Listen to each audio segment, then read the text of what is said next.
Love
says mama in the backyard.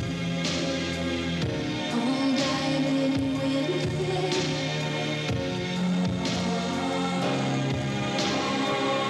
I know that living with your baby was sometimes hard, but I'm willing to give it another try. Nothing compares to you. Nothing compares to you.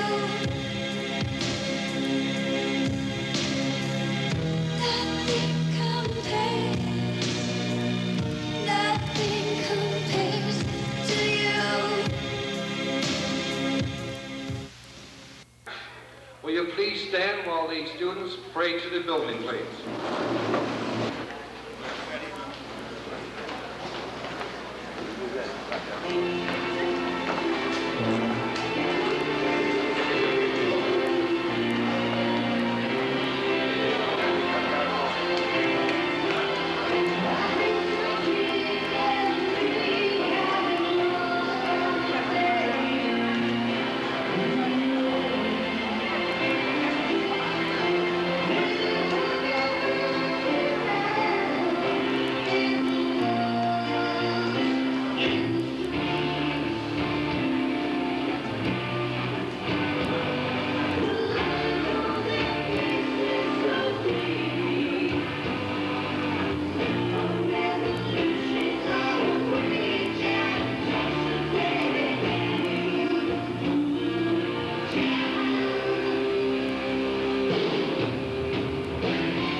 Can I like to ask Mr. Croucher to come forward and present the scrolls to each of the graduates as I call their names.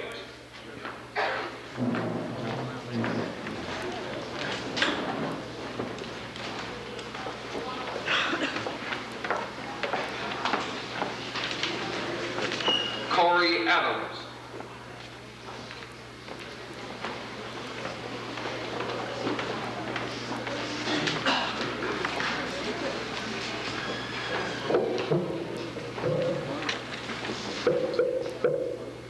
Gail Burt.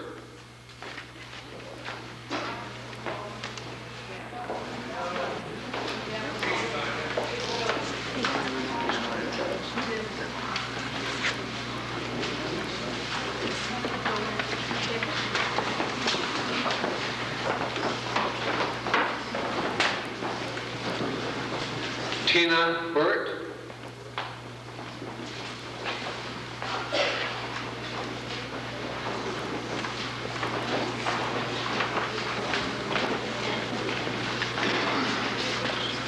Joseph Burry.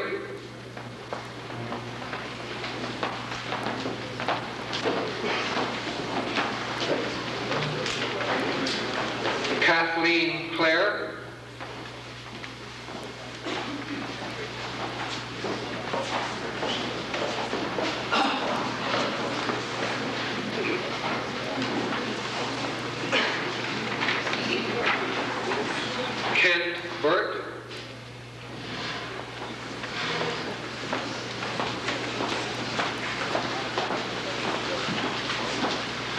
Lynette Camden.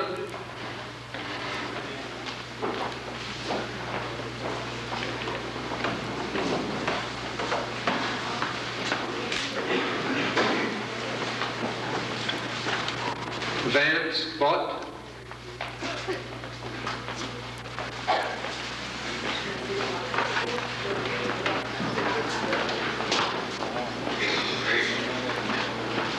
Vicky Camden.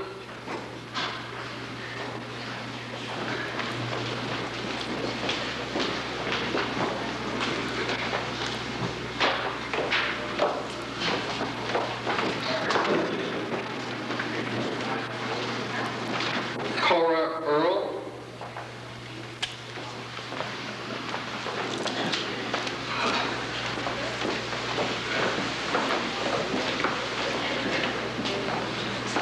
Derek Kosh.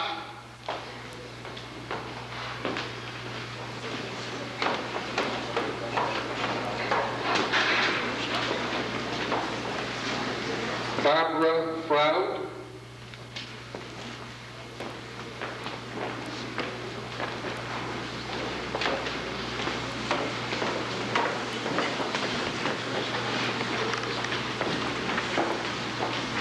Glenn Dyke.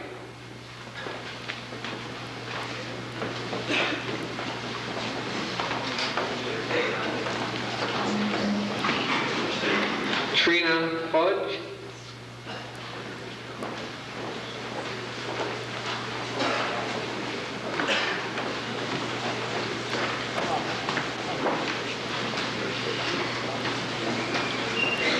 Corey Gidge.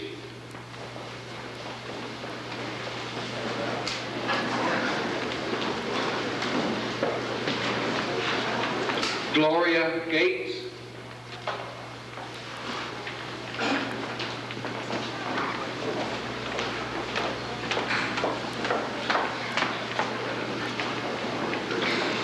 Jody Hale.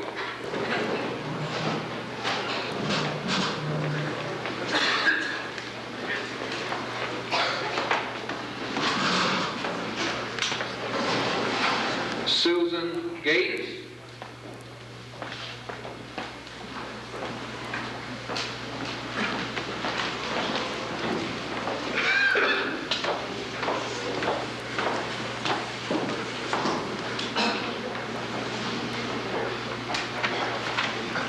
Sheldon Hillier.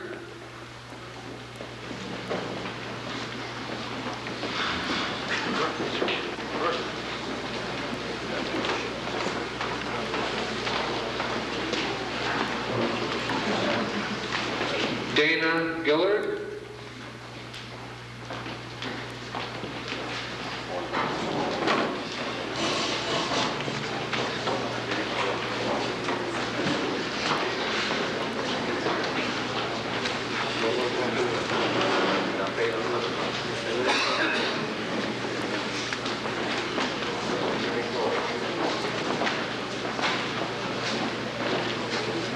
Christine Hand.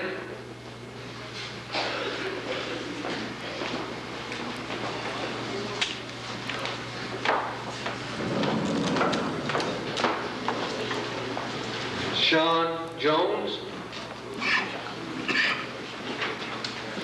Suzanne Jones.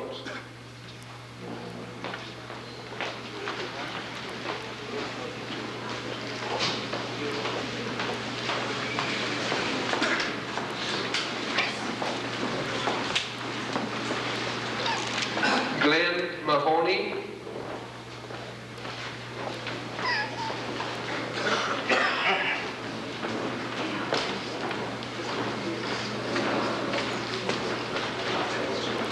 Carmelita Mahaney.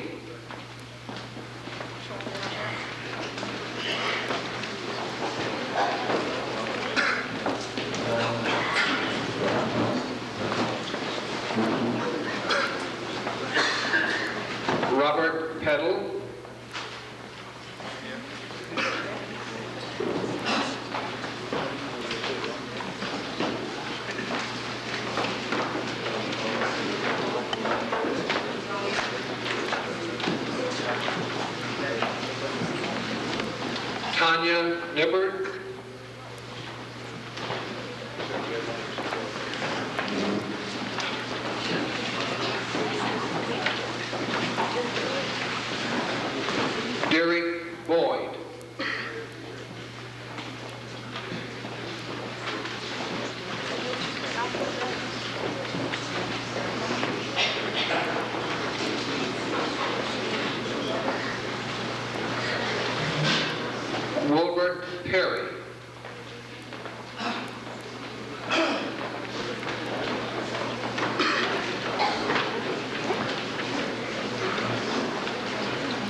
Party.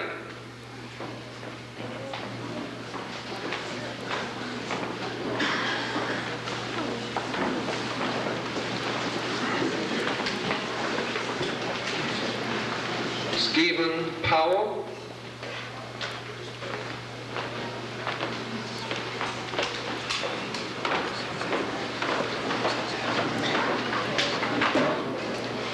Linda Pierce.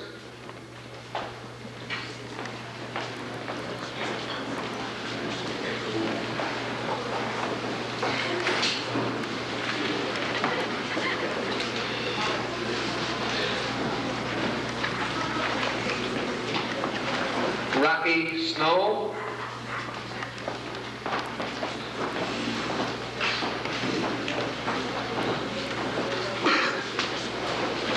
Kelly Perry.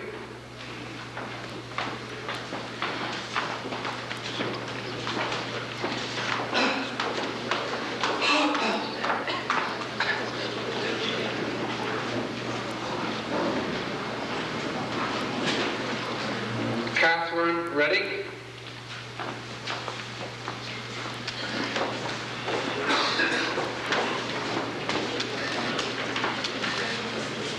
Brent Stuckey.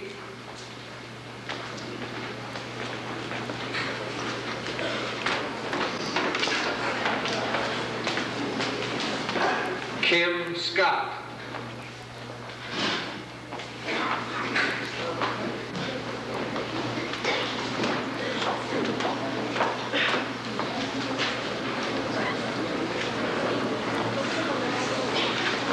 Wally Talk.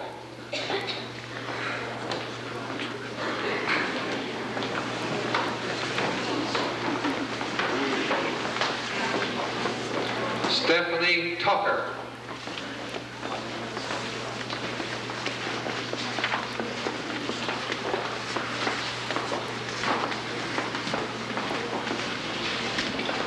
Robert Warren.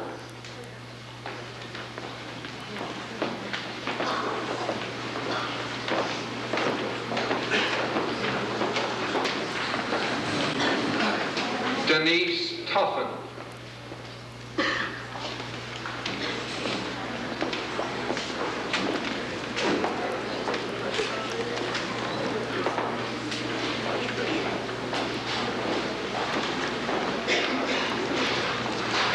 Bradley Watkins.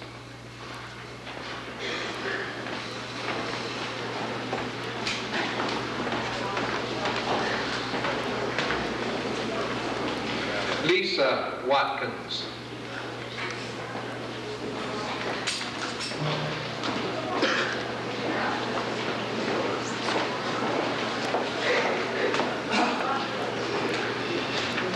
Chris White.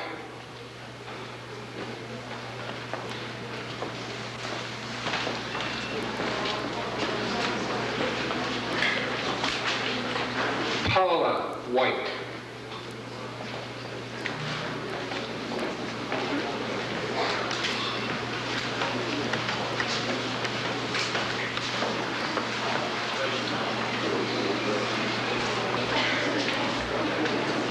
Rhonda White.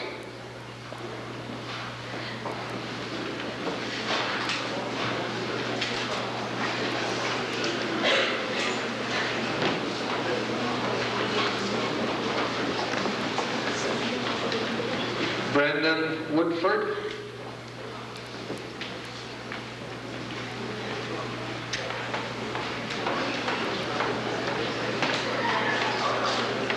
Madeline Young.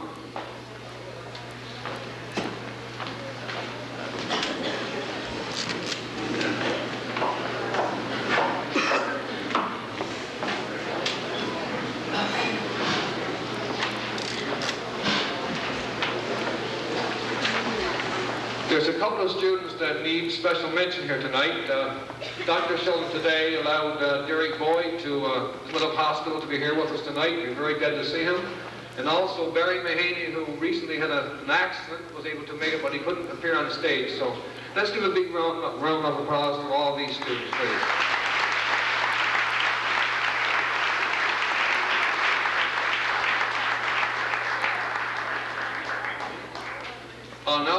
upon our principal, Mr. Coaker, to bring greetings to the graduates. I may be able to continue with it. In fact, I asked Mr. Reed to do it for me, but he refused. I want to congratulate the students for the fine job that they've done with their decorating, and to tell all of them how beautiful they were. That's the girls, how handsome the boys were. Things certainly do change. When I graduated, there were only 2 of us, and we wore dungarees, you know. You were all so well dressed. I want to thank Mr. Brown and Mr. Doug Small and all those committees who helped make this thing possible.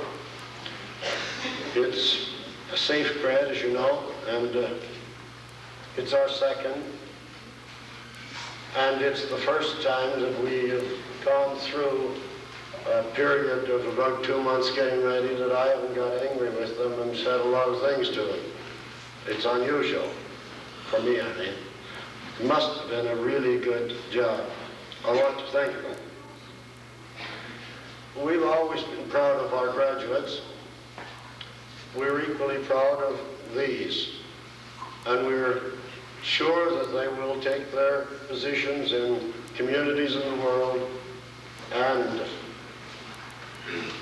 these communities will be very proud of those students for what they contribute, of course, to those communities.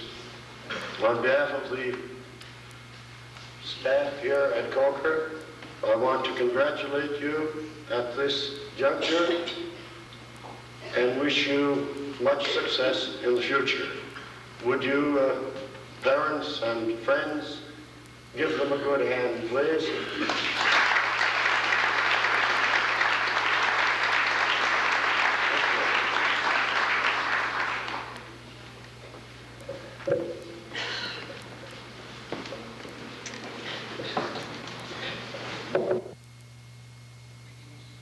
From the school board.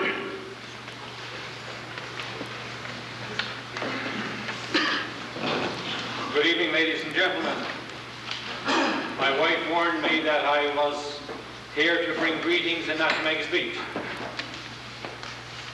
First, I'd like to, on behalf of the school board, to bring congratulations and the board's compliments to the students who are graduating this evening.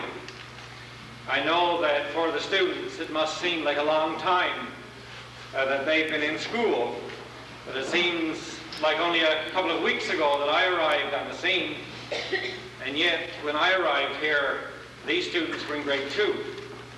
So while it seems like a long time to you, I hope that your experience in school, and certainly your experience in high school, has left you with a thirst for learning. And while you've taken a number of steps on the ladder of learning, my fondest hope for you is that it's a ladder of infinite length, and that you will continue to learn all of your lives. I would also like to bring the compliments of the school board to the parents, and the congratulations as well. Congratulations are due parents, because as a parent myself of teenagers, we've successfully got one through high school. We're doing our best to drag the other one through. I know how difficult it has been for parents at times. You've begged, you've bargained, you've bartered, you've blackmailed, and you've rowed with them. And eventually you get them through. I know, I'm a parent too. And also, on behalf of the board, I would like to congratulate and bring the compliments of the board to the administrators of the school and to the teachers. Because without the hard work of these people, we would not see the successes that are evidenced here tonight. I'm just going to depart a little bit from compliments and congratulations, and I'm going to let you in on a secret. That is that parents owe a very special debt to teachers. And I'm not going to say what you think I'm going to say about all the hard work the teachers have done, and they've helped your children when they've been depressed and encouraged them to go on and so on. All that is true. But there's something I think you should know, and that is that some of you think you have secrets. But let me tell you, there's neither parent who has a child in school who has any secrets, because teachers know all of them. If mom paints her toenails, the kids tell the teacher. If somebody is pregnant, guaranteed the kids will tell the teacher. If dad is sick and has the diarrhea, the teacher knows. Whatever the kids have seen, whatever they've heard, whatever they've imagined, they tell the teacher. And I know that sometimes, I'm sure that you've all seen the motto with the three monkeys. Hear no evil, see no evil, speak no evil. Well, I can assure you that most teachers are just like that, because kids tell them everything, and they turn a blind eye and they turn a blind ear, and they don't repeat it. I recall one child telling me about his dad caught a moose. Not only was it a cow and out of season, but the area hadn't even been opened.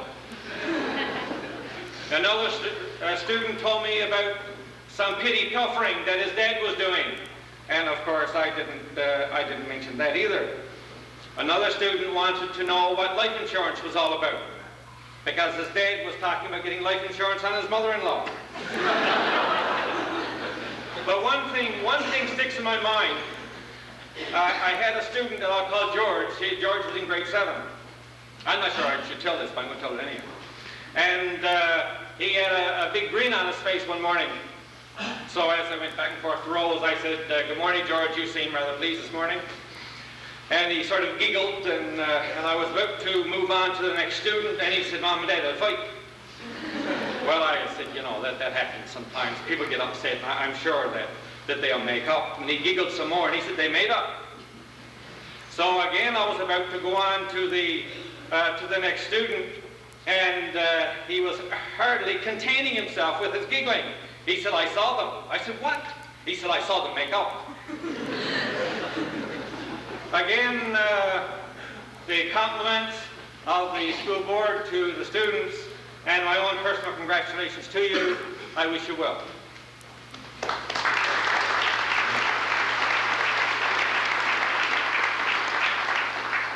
Thank you, Mr. Ryan.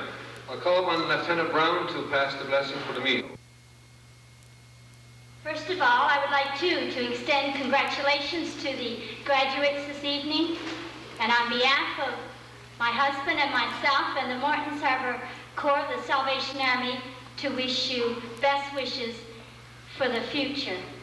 I want to send along regrets from my husband that he couldn't come this evening. His brother is quite sick, and this afternoon he received a call that they needed him at home right away. But he asked me to pass along his regrets and certainly to extend congratulations. Now, would you stand with me, please, as we ask you.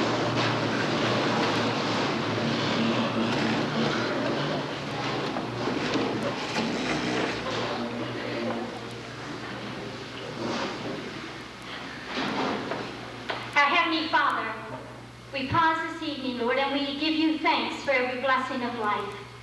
Heavenly Father, we would ask this evening a special blessing upon the grade 12 graduates. Lord, as they adventure out on a new avenue of life, we just pray, Lord, that you would indeed go with them. And I pray, Lord, that whatever they would decide to do in the future, we ask that you would guide and direct their thoughts and their actions. And now, Lord, we thank you for this meal. And Lord, that we would ask that you would bless the food upon these dishes, as you bless the loaves and fishes, and as our sugar is lost in tea, may we, Lord, be lost in thee. Amen. Brown.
attention for a little while, please.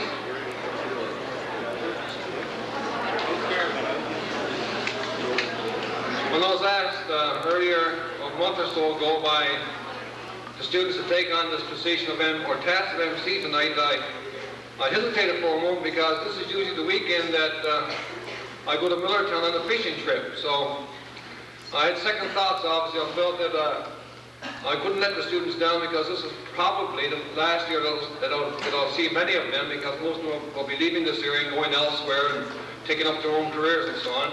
And anyway, I felt the trip could wait. I mean, they're not going anywhere, so I'll catch them later on. At this time, I would like to introduce to you the head table. Okay, I'll start on my far left. When I saw the name today, I wasn't quite sure how to pronounce it. It was Van Kloster, Van Kloster, or what? So I came down and asked one of the boys' school students who the name of the priest was in boys' school. And I said, is it Kloster or Klauster? They said, we don't know. We call him Father Willie. So I said, welcome, Father Willie. Okay? I guess it's Klauster, is it? Kloster. Oh, okay. Fine. Next to him, of course, the couple sitting next, representing the Anglican Church, is Reverend and Mrs. Robert Peddle. Welcome. And representing the United Church, Reverend Mrs. Murdoch. Okay. Next to them, of course, is the constable who escorted the graduates in here tonight. Constable Miller and his wife.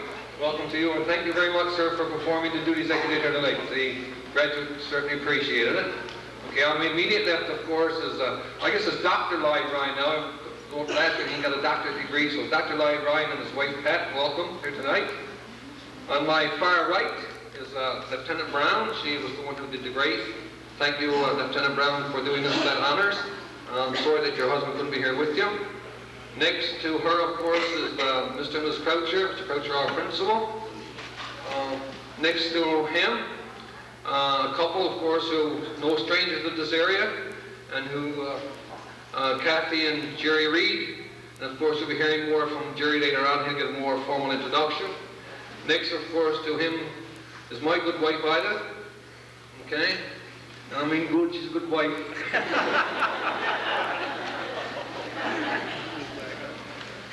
That's what I tell the students anyway, they all believe me. At this time, I'll call on Trina Fudge and Brendan Woodford to come up to cut the graduation cake. Anybody want to take pictures may do so at this time.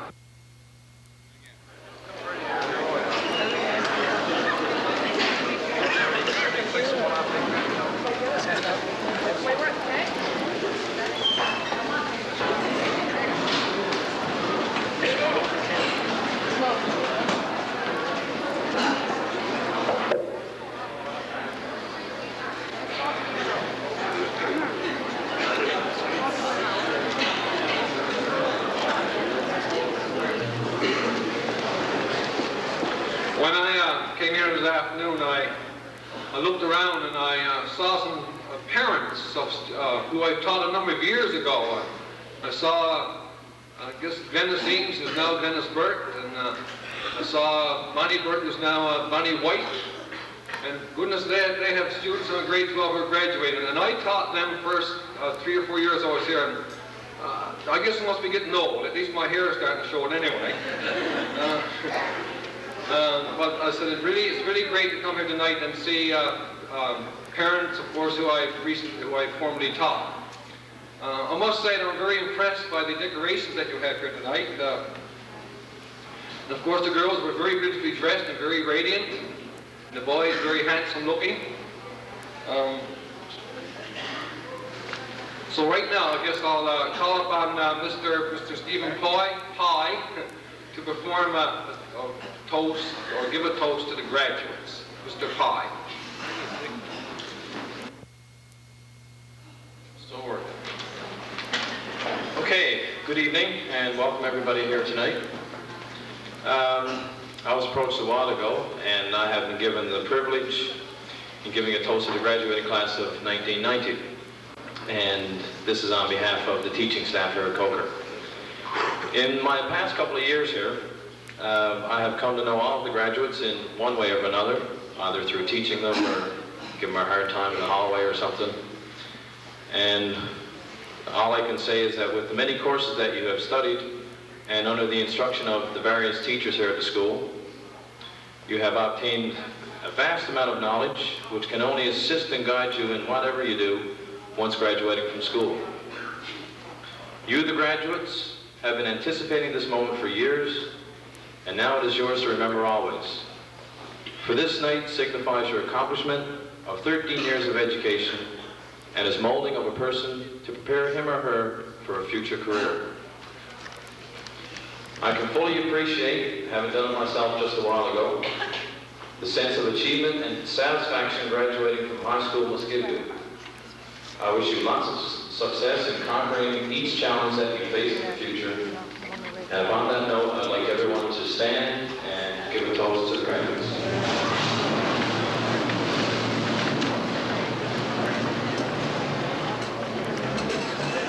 To the graduates.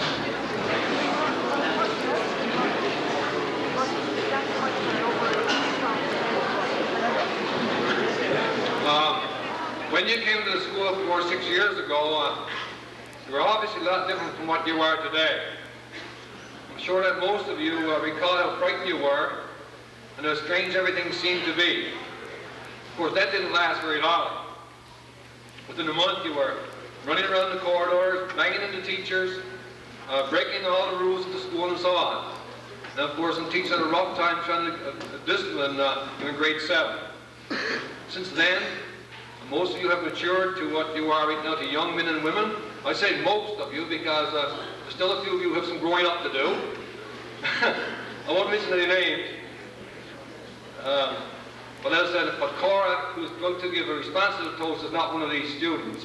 Before Cora comes up, we tell a story about her. She was going to Sunday school, and of course the teacher asked her one day, where does God live? And the teacher expected her to say, of course, in heaven. And Cora said, in the bathroom. And the teacher said, Cora, how do you figure that? Well, she said, every morning when I'm in the bathroom, Dad comes knocking on the door. My Lord, are you still in there? Okay, Cora, sure. On behalf of the graduating class of 1990, I would like to thank all the teachers for their encouragement and confidence in us, which came in many forms, but was always there when we needed it. We thank you.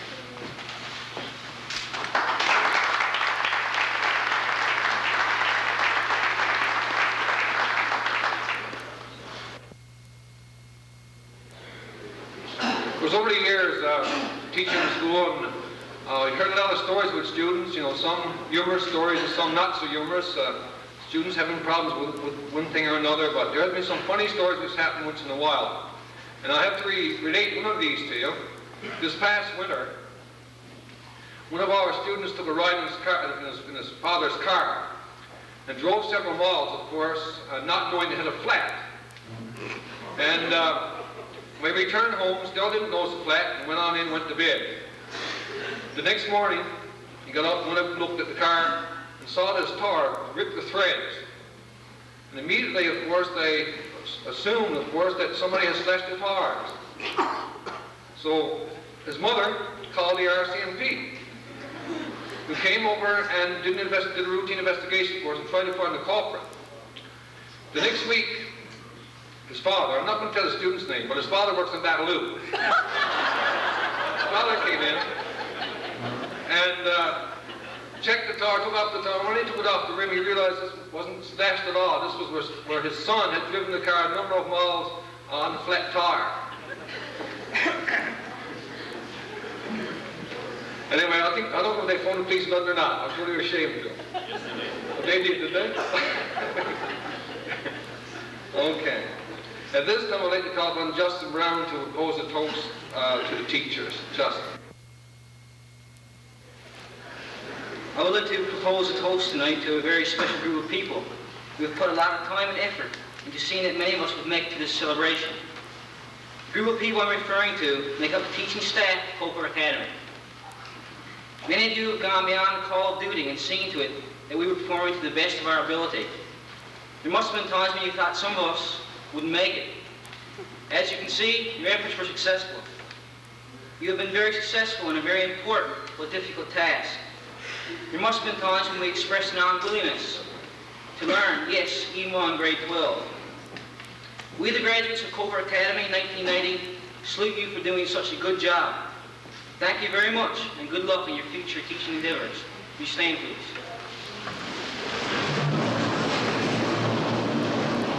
To the teachers of Coaker Academy.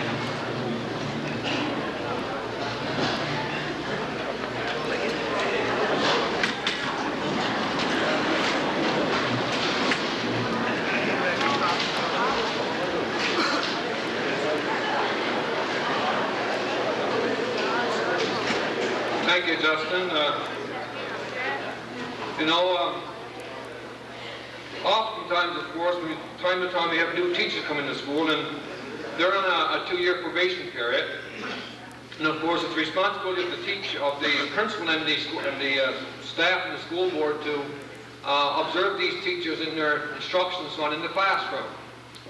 Anyway, not too long ago, Mr. Croucher went into Mr. Long's room, and when he came out, of course, he gave him some advice, and he said, you will discover that in nearly every class there will be a student eager to argue.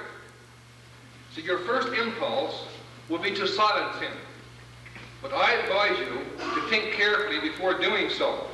He probably is the only one listening.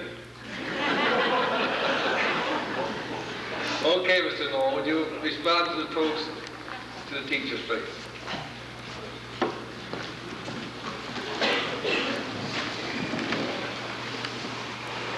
Ladies and gentlemen, students, friends, I was trying to decide whether I do a long version of this or a short version. So where's Randy? Randy, you can stay sitting down for another minute and be nervous. There's only one other person here in the room more nervous than I am. That's Mr. Reed. He's going to get his turn. And they say that we haven't taught these students anything. Did you notice how Justin Brown walked up there, straight face, never cracked a smile? And I wrote that speech for him this afternoon. He left out all the good things about me. I'd like to be serious for a moment now. I can't do it. There's no way it can happen. I'd just like to recount to you a couple of experiences I've had with this bunch of graduates here. Several years ago, when some of them were in grade 8, we were in the lab about to dissect some worms. And I caught some of the boys there making a little bet as to who would eat the specimens. And the following year, I remember Chris Burry actually did it. Then there was a time, grade 9 biology class. I spent, I guess it was probably 2 weeks. We were doing reproduction, sexual reproduction, the big S word. And I did reproduction in earthworms, reproduction in frogs. Spent some time doing reproduction in people. And I thought I did a pretty good job covering the topic. Until probably the last class we had on it, I said, now, is there anybody who has any questions on this reproduction business? One of the students put up her hand and said, sir, yes, I understand all this, but where do babies come from? You often wonder, if we're really getting through to people or not. Oh, I lost my train of thought now. Just a couple more notes before I finish. This one is for the boy who they wouldn't mention his name there, right? Mr. Powell, I believe it was. You still can't have a lend of my truck for the weekend. Anyway, I'd like to say thank you to Justin for his words about the staff. I'm sure that I speak for all of the staff when I say we wish the best for you. We think about you a lot when you're not here. We worry about you. We hope that you make out and do the best that you can do. Okay, looking at your theme there in the back, the time for change, I think it's time for a change of speaker now, so I'll be on my way.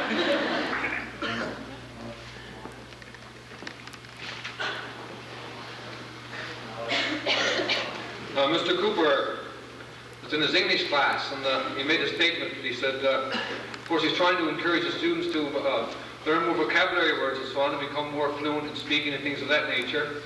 And he said, use a word 10 times, and it will be yours for life. And down in the back of the room, Gail Burt was saying, Mike, Mike, Mike, Mike, Mike, Mike.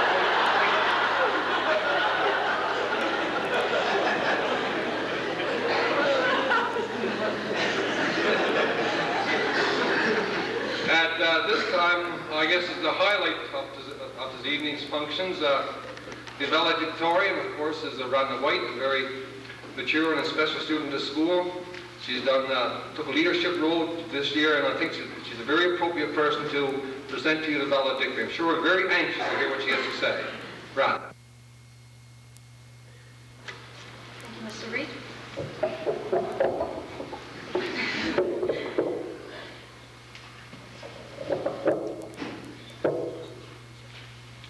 Good evening, distinguished guests, Mr. Coaker, guest speaker, parents, teachers, members of clergy, fellow graduates, and guests. Tonight signifies much for the graduating class of 1990, and it is with great honor that I present this valedictory on behalf of them at this time. Graduates, we have finally made it. Much has happened since grade 7, and who would have thought that tonight, May 18th, would become such a reality? Graduates, do you remember your first day at Coaker? Things seemed quite strange, but in time we adjusted to the life here at Coaker. It wasn't easy, but we all had a lot of help.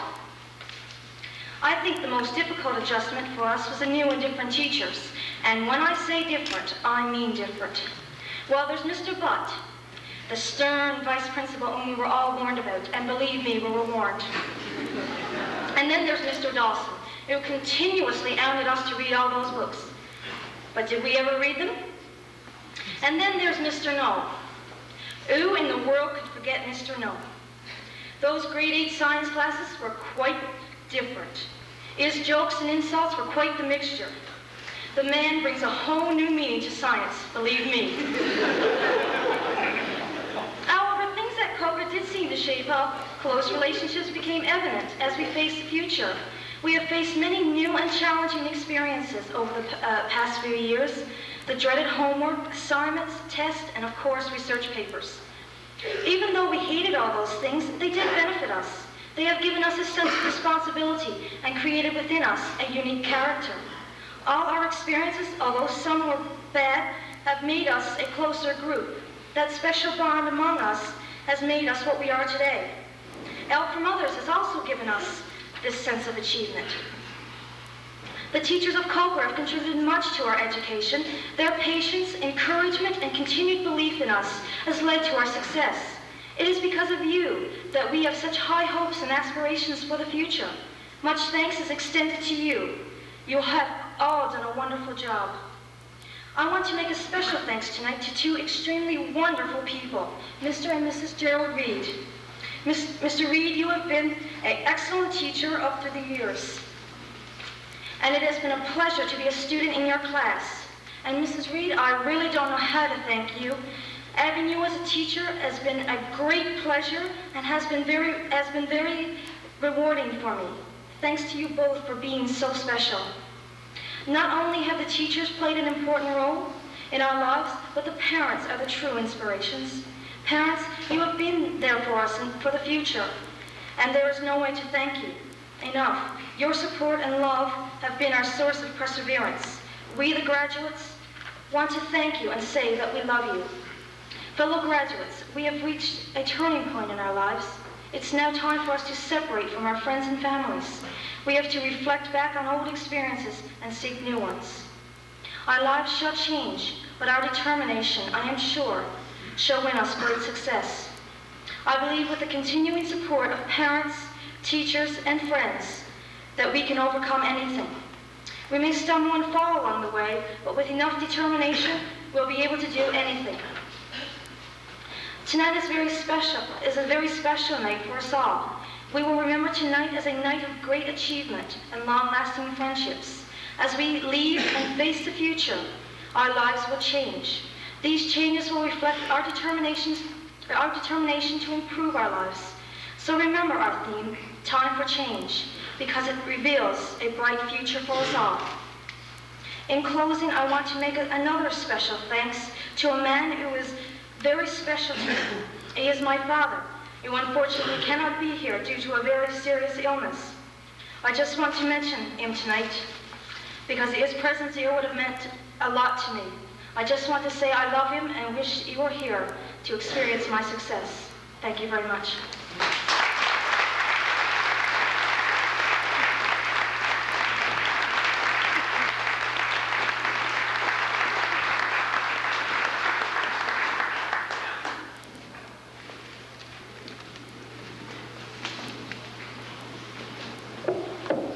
Thank you, Rhonda. That was a very well put together and moving speech.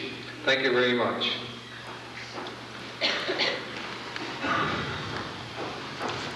First, Jody Hale will be next to propose a toast to the parents. And when Jody was in school for a couple of weeks or so, he came home to his parents one day and said, well, I'm not going back to school. His mother said, well, why aren't you going back to school? Well, he said, because my teacher's crazy. She said, what do you mean your teacher's crazy? Well, he said, last week she told me that 4 and 1 are 5, and today she says that 2 or 3 makes 5. So, okay, Jody, you can come and make a toast to the parents. On behalf of the graduates of 1990, I'd like to thank our parents for their dedication and their patience. Without their love and their support, many of us wouldn't have been where we are tonight. At this time, I would ask that you all stand to toast the parents.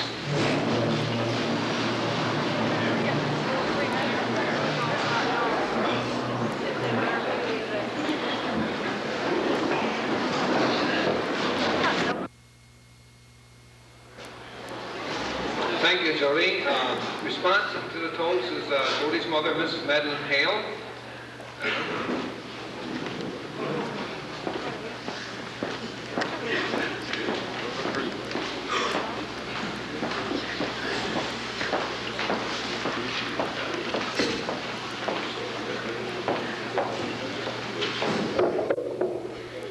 Thank you, Jody, for your kind words.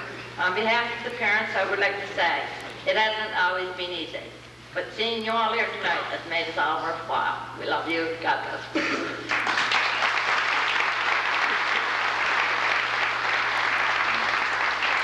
Two toasted graduates. This time it's from a parent, Mrs. Cavell Conlon. Mrs. Conlon.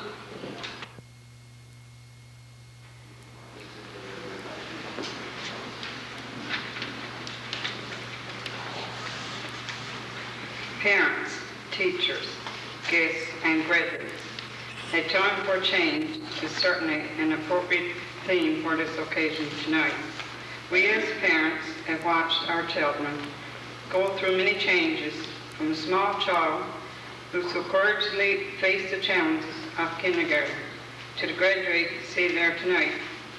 Graduates, you have blossomed overcoming the trials and temptations of your young years to become the responsible young adults you are today, eagerly awaiting the challenge the future has to offer. And I'm sure I speak for all parents in saying that the love and support we have given you over the years has certainly been rewarded with this honor of your graduation tonight. As you continue on life's journey to face the challenge of changing today's world, our thoughts and our banquets will always be with you. I ask you to stand and join with me in toasting these fine young people.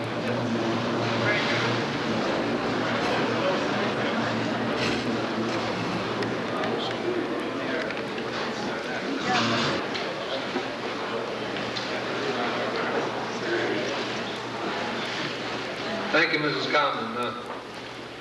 Danette. I don't know what to say about Danette. She's one of those students who can get a lot of work done in a short period of time, okay, and sometimes, of course, falls behind. On this particular occasion, her father was really giving her a rough time for not doing her homework. And he said, when Abraham Lincoln was your age, he said, he walked 10 miles to school every day and then studied by firelight in his log cabin. And the next one, well, so what? When John Kennedy was your age, he was president. Okay, Lynette. Come respond to the toast. Graduates. Parents, I'm sure that there's no exact way to tell or show you of our appreciation for all you've done for us in the past years. I'm sure I speak for all graduates in saying that our love and thoughts, our thanks will always remain with you in the years ahead. We hope we've done you proud, and we hope to become successful in your honor. Thank you.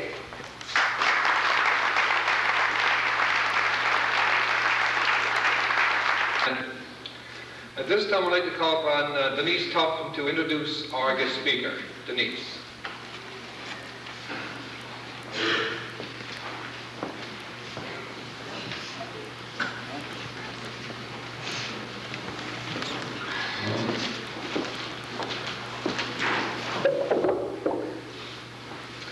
Good evening, everyone. Many of you may well remember tonight's guest speaker. He is a former teacher who infuriated many with his argumentative skills during his stay here at Coaker. Last year, he disappointed many students by leaving us to pursue a career in politics. We are glad, though, to have him back tonight to say a final farewell before we move on to our new lives. Would you please welcome Mr. Jerry Reed?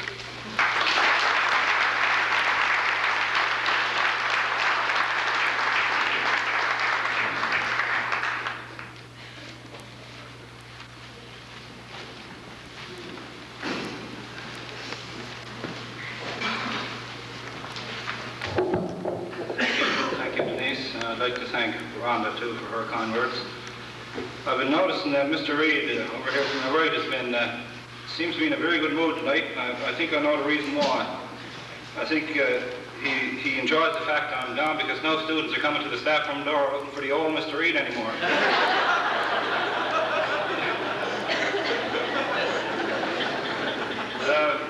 I was listening to Dr. Ron, too, as he was speaking earlier tonight, and he was saying that that in order to get you students to graduate where you are today, it took a lot of begging and a lot of bargaining and a lot of rowing to get you to graduate. Well, I've done all that, and my oldest son doesn't start kindergarten until next September, so I don't know what I'm going to do.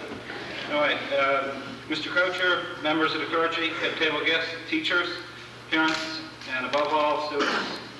I'd like to say that I'm delighted to be here tonight, and I thank you very much for allowing me the privilege to be the guest speaker on this important and very memorable occasion.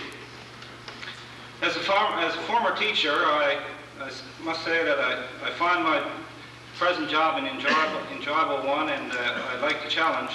But I must also say that I miss my colleagues, my old teacher friends, and the opportunity to be amongst young people. I'm coming to realize more every day that being amongst young people tends to make you feel younger. And I believe that young people are far easier to get along with than adults. Tonight marks a very significant milestone as you, the graduates of 1990, move towards taking full responsibility for your own lives. Graduation night is always a time of mixed emotions, not only for you, but for your family, your teachers, and your friends. Everyone is happy to see that you have completed a major part of your education and is looking forward to watching you continue with your life. But they are also sorry to lose you as you leave your home, your school, and your community behind for your own pursuits. You too may have conflicting thoughts. Delighted to have finished the first 13 years of schooling, you are ready to take control of your own destiny. You are ready to widen your circle of acquaintances, but you are sad to leave old friends behind. You want to be a success in life, but you are uncertain of how you can ensure that you will be. To be a success, or to define what success or to define what it means to be successful is what I want to talk to you about.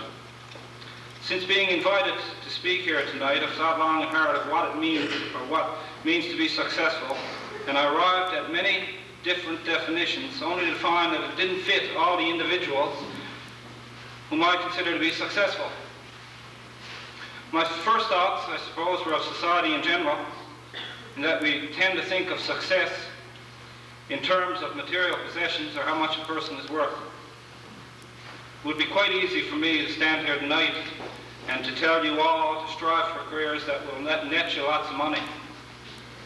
And in essence, I suppose there wouldn't be too much wrong with it. After all, I don't think there's anything wrong with wanting to live a comfortable or more comfortable and enjoyable life. However, I think I would be misleading if I were to tell you that you can all become wealthy. I would be even more misleading if I were to say that success is measured in terms of dollars and cents. If that were the case, few amongst us here tonight would be considered successful. Others may think that success can be measured in terms of the amount of education one has, and to be successful one needs to hold 1 or 2 or 3 degrees. Again, I think that we would all agree that there are people with numerous degrees who can't even consider to be intelligent, let alone successful. So then you might ask, how can we measure success?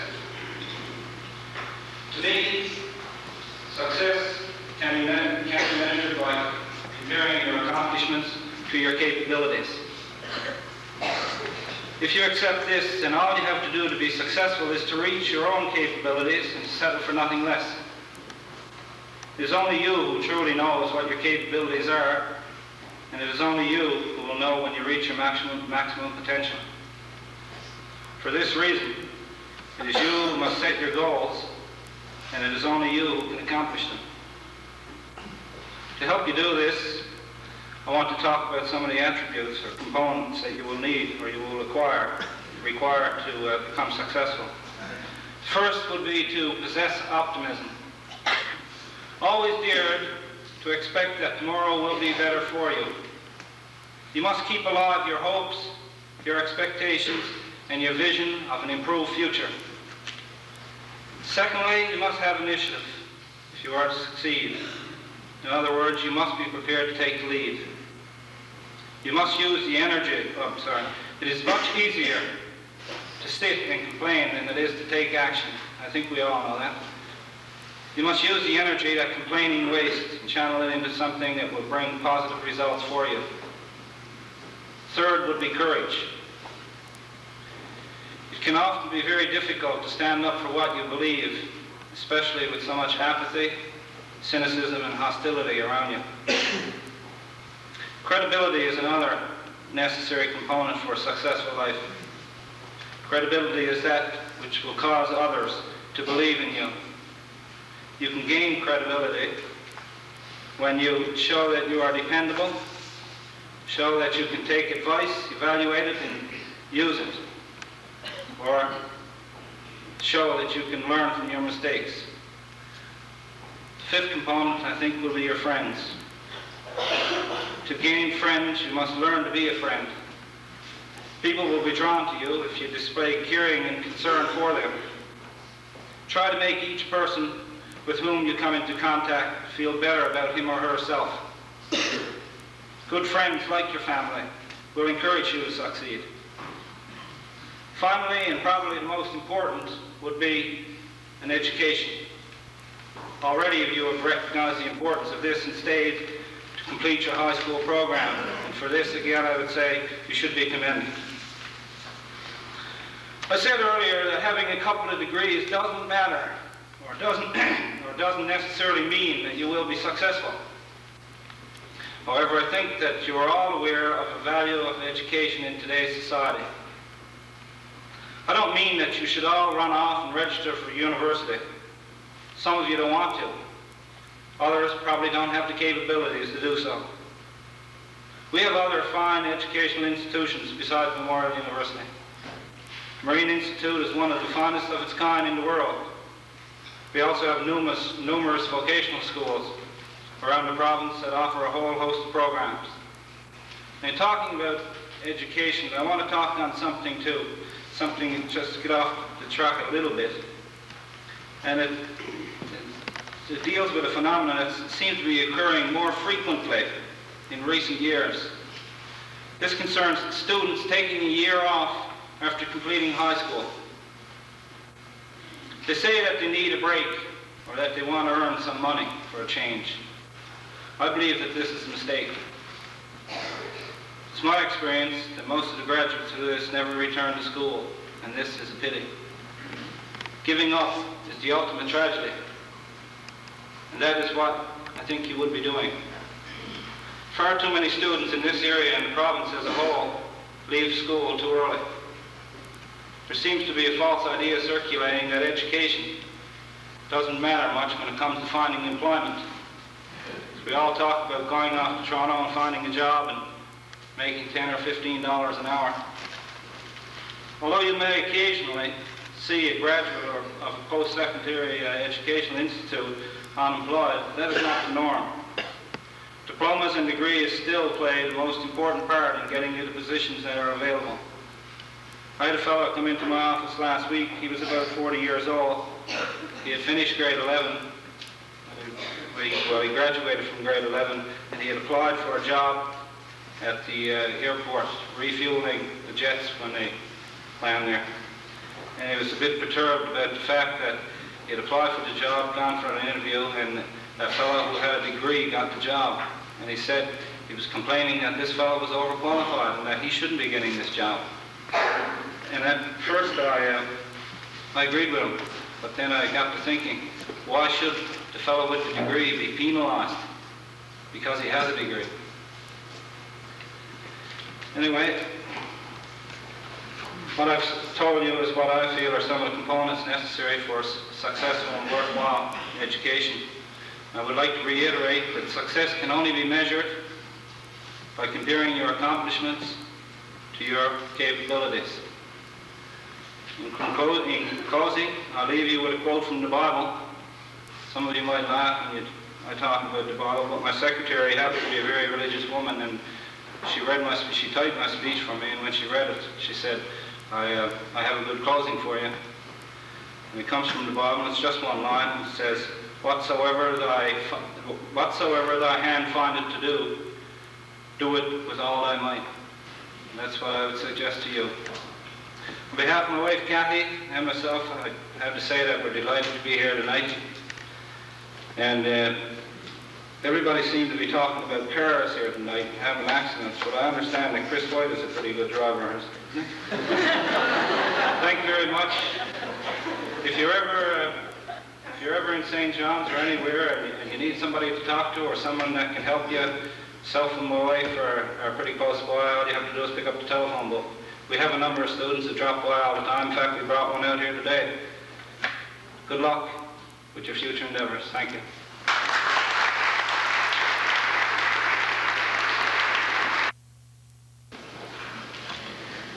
Mr. Reed, thank you very much for coming.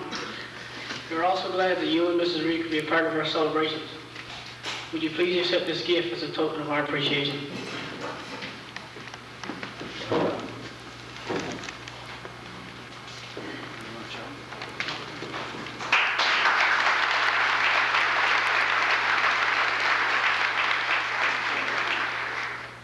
I would also like to call on Mrs. Kathy Reed.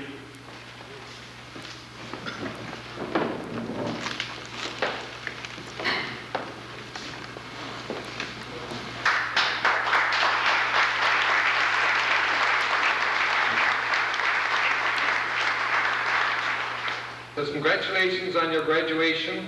Best of luck in the future. And it's to Tina Burt, Sheldon Hillier, Stephen Powell, Corey Gidge, Wally Talk, and Dana Gillard. And it is from Melanie Carr. Okay? I noticed a couple of girls that are getting pretty anxious. I think you must forgetting all this, but don't worry. I got you with money. Okay? I think Suzanne Jones is the thing to do. I didn't realize before today that I wonder why she was so tired of them, so outgoing and so on. And I was told today that she's Cal Fleeter's niece, so now I can understand the kind of person she is. Okay, Suzanne? Your turn.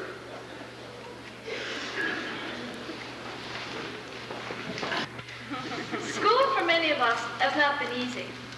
One gets tired of the monotonous routine and the infinite number of assignments and tests. 13 consecutive years of study, and one is tired and weary of it all. It is little wonder that many of those who started out with us are not present here tonight. Now, to all the frustration of study, add a physical disability, a pair of crutches, time out for surgeries and recuperation, trying to maneuver around crowded hallways, and you have a monumental load. I don't think many of us, myself included, could have ever coped. But there is one in our graduation class who did cope, and did so very gracefully. She has returned to school on more than one occasion after a stay in the hospital, having to catch up on assignments and missed material, and still has been able to maintain a very respectable average. Excuse me. And other students carry her books for her, and she has had to leave the classroom before dismissal in order to avoid the rush for the bus. My point is, she coped, and she coped without ever complaining or feeling sorry for herself, which is what most of us would have did in the same situation. By now, I'm sure you all know I'm talking about Denise. She is one of our dearest friends and an inspiration to us all. Denise, would you please come forward and accept this plaque as a token of our love and respect for you?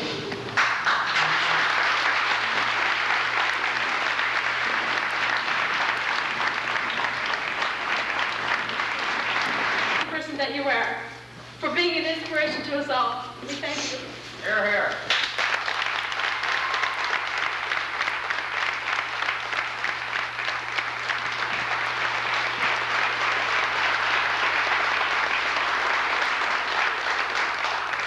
Something was going on all around. Everywhere I turn around, someone was whispering, and when I look at them, they stop. But it is nice to know that people can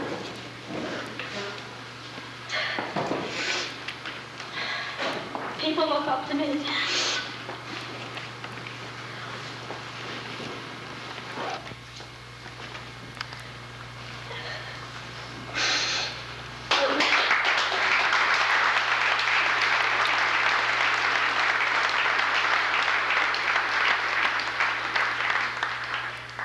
I would like to thank the teachers for being supportive of me over the years. And all my friends as well, who've put up with me. And my grapes moods sometimes. I don't have anything else to say, just thank you.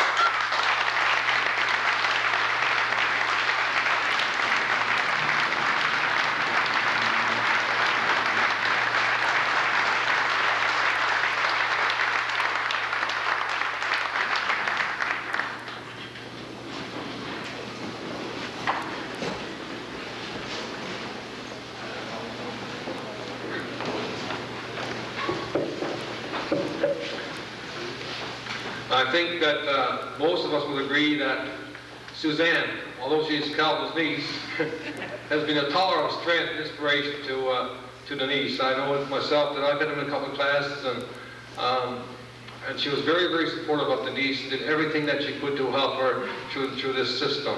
And I'm sure that the whole graduating class and teachers appreciate it very much. Okay, I guess before asking Father Willie to come up and make the closing remarks, I'd just like to have a few words and echo some of the things that other speakers have said before me. Obviously, I would like to congratulate this year's graduating class for the success that you have achieved to this point in your lives. Of course, you're on the threshold of a great future. The doors are open to you, and you can go as far as you want to go within your capabilities.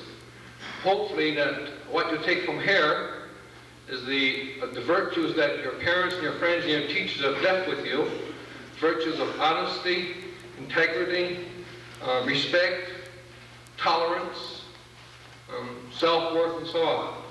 And of course, as Mr. Reed said, of course, there's no answer for success. No real answer, I suppose, but my own personal opinion is that keep a goal. Okay, put a goal in front of you and go after it. It's there if you want it bad enough. And keep it in front of you at all times, not behind you. And that will be probably a key to the success of some of you. Okay, I'd like to call on Father Willie for the closing remarks. Father Willie. I knew I forgot something. Cora, where are you? You have a little thing to perform? Coral. Sorry, sir. There's a lot of teachers that helped us.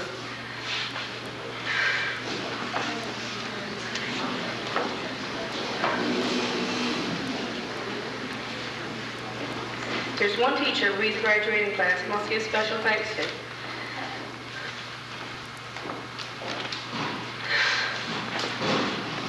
Somehow he managed to settle our arguments when most of us would have quit, when most people would have quit.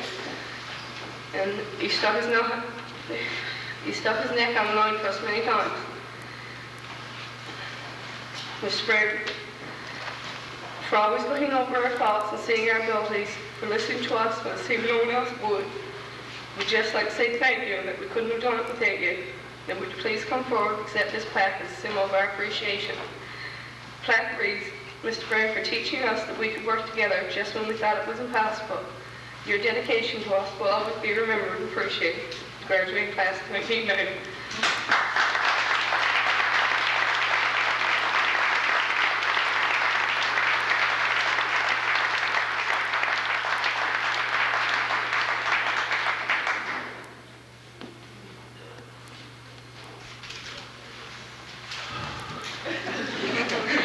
Well, first I'd like to thank my parents and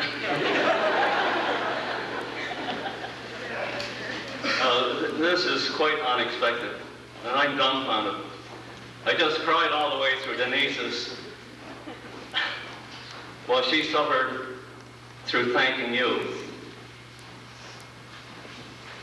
Mr. Croucher said at the beginning of the graduation ceremony that not once during this year did he have to get upset with this class. That's an honor for you people. It was the easiest, I've done this several times, worked with the graduation class. I think this was the easiest time that I've ever had. When we came in here Wednesday night to start the decorations, what was facing us was unbelievable. Just take a look around you. You can see the hours that went into this. And we couldn't have done it without the students. Mr. Small and myself said, and you're probably not aware of this, because most you will hear from me is a blow on the screech. But we said behind your backs, and I'll say it to you, that on several occasions we said, we don't know how we could have ever done this without you. We had about 25, 30 graduates here Wednesday night. And once they started to work, there was no stopping them. They were back here, we left here 12:30 on Wednesday night. They were back here again last night and stayed on to 12. And it was the easiest job in the world with their help.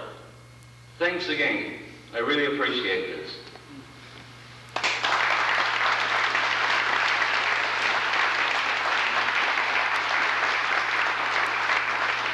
Okay, Father, well, it is your turn.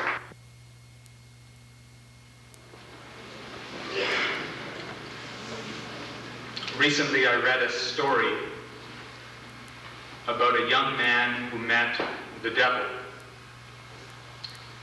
And the devil introduced himself as a buyer. The young man said, I suppose then that what you want to buy is my soul. The devil said, no, I'm not interested in your soul. A lot of people believe I am, but I'm interested in something much more important than your soul, much more valuable. I want your dream. If I buy your soul, I affect only you. But if I have your dream, if I can have your dream, then it will affect you and the people around you innumerable persons, and even the possibility of people yet unborn. In the words of a songwriter who you know by the name of Coaker, you are on the edge of a dream. You are before the possibilities that go out forever. We are all, in a way, tonight in touch with our dream, with the great dream, with the dream that all of us have to be someone really special, to be someone who really makes a difference in the world, to be someone who really is a hero or a heroine, who really does something significant.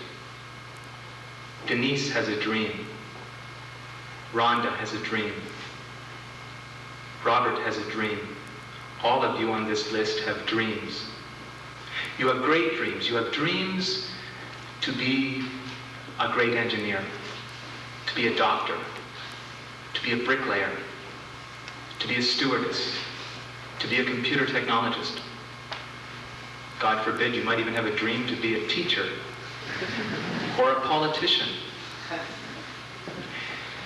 or a great mother or a great father. You have a dream. Don't give away your dream. Don't sell your dream. Don't trade in your dream. Keep your dream. It is your dream that will make you to be alive. There are many people, and maybe some amongst us this evening, who at some point in their lives, maybe when they're 20 or 25 or 35, have let their dream die. And when the dream dies, the person dies. And some of us along the way have traded in our great dreams for mediocre dreams or small dreams. And when you have a small dream, it doesn't take long before it dies. The young man was offered by the devil a deal he could not turn down, a deal that he couldn't pass over. But he refused it. He did not accept it, and he kept his soul and his dream intact. Do not give away your dream. Do not sell your dream. Because if you live the dream, as Rhonda said, you can change the world. The world will never be the same because you have passed through it. It is a time for change, and you can affect that change if you just live your dream.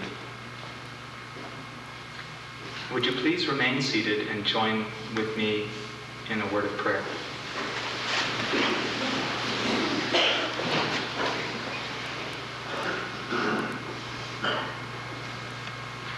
Loving God, we know that it is you that has put the dream within us. That the dream, each of our own individual dreams, have come from you. Give us the courage, give us the possibility to live our dream completely, to neither change it, nor sell it, nor trade it, but to live it completely and really affect and make a change in the world. Amen. Amen.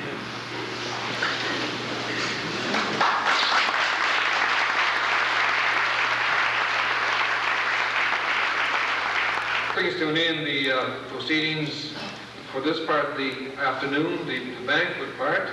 I guess we'll move out the way for a while and let the... before I go, of course, we need to give a special thank you to the level 2 students and their parents who came along here this afternoon and put up this splendid meal. I'm sure you agree that it was a very delicious plate that they put out, and they must have went through an awful lot of work from 3 o'clock this afternoon until we came here 7 o'clock tonight. So would you give these people a big round of applause?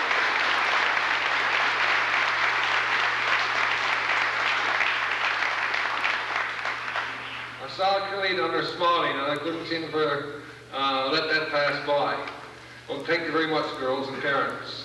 So I guess you can move out then and just browse around. Mr. Brown asked me to remind some of the parents to, if they would stay behind and help chaperone the dance and so on. We need a few parents to stay behind if you don't mind.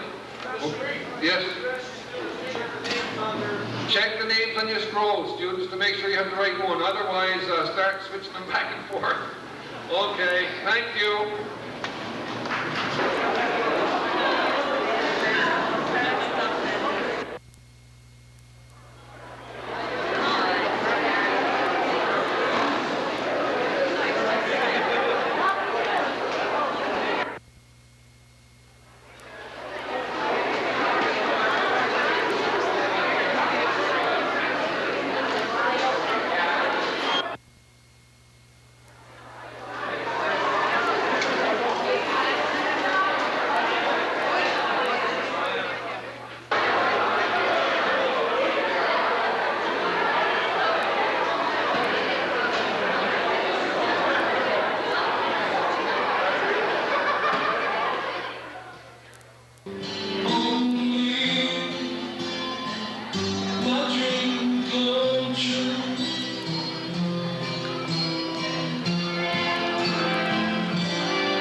Teacher from Montreal, eh? No, my son. Look around, let tell us and see it further.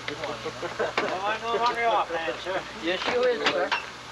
If you've got any more chops there, okay, Joel's took me in the chair. You got to be, oh my God. We're going to start all in. The pork chop's running.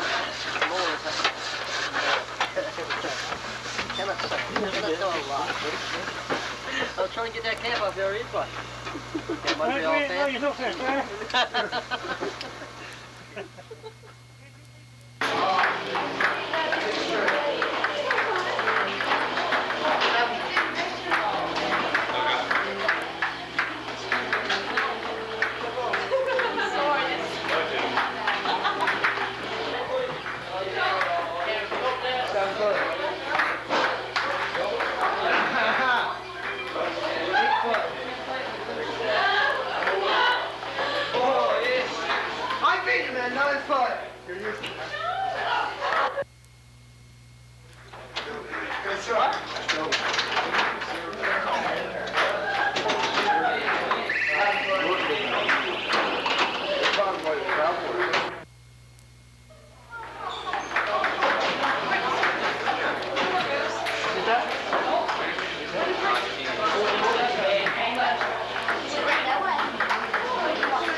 Great night there somewhere. 10, 15 years maybe? No, film still up there. Yeah.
Before the rising sun, we fly. So many roads to choose. We start out walking and learn to run. And yes, we've just begun.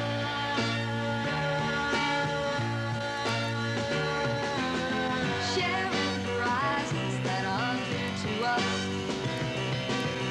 watching the signs along the way, talking it over, just the two of us, working together day to day, together. And when the evening comes, we smile. So much of life ahead. We'll find a place where there's room to grow. And yes, we've just begun.